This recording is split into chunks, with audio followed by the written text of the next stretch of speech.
Here at County Hall, the balance of power is on a knife edge. On the 4th of May, you get to pick your local county councillor, which will help decide who runs Norfolk. But what do you need to do to win power? At County Hall, there's 84 councillors, so you need 43 to get a majority. Going into the elections, the Conservatives are in power, with a total of 42.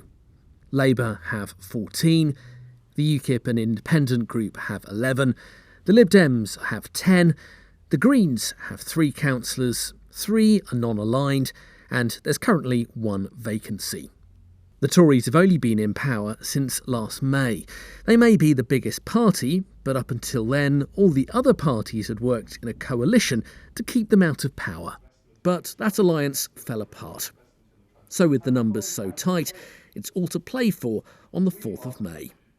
The Tories have made a series of promises in their manifesto. They say it's based on building a better Norfolk for all, finishing the Northern Distributor Road, protecting services and caring for the vulnerable.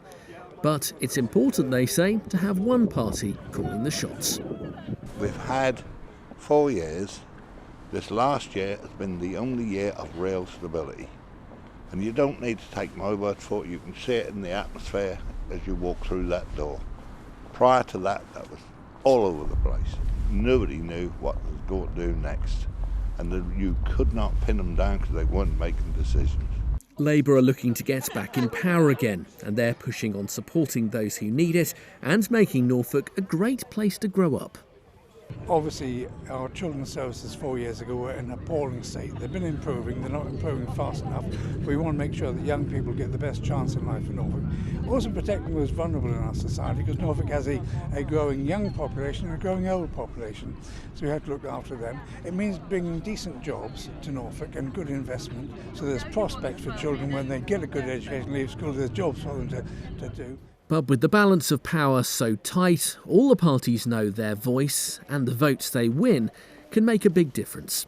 I think it is important. I'm reminded of the fact that after Brexit, a mature lady said to me, young friends kept nagging and relatives, why did you vote to leave? She then discovered that they hadn't voted. And I think that's been the same in too many elections. People aren't going out to vote and then they're surprised with what they get. We're all really working for Norfolk. We're all really working on a local basis, and as such we have a good record of timekeeping for going to committees and things. And I think if people want a local councillor, I think that is not whipped like the rest of the party and can make their own opinions up and vote as they seem fit. I think UKIP is about the only one you can go for. Even though we only have a few Greens on county and a few on city, our influence far outweighs the numbers. It's about getting in at the beginning and getting those ideas on the table to start with.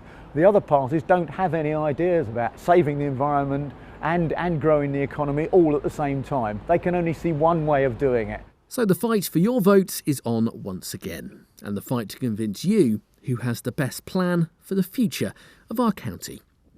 Neil Perry, Mustard TV, Norwich.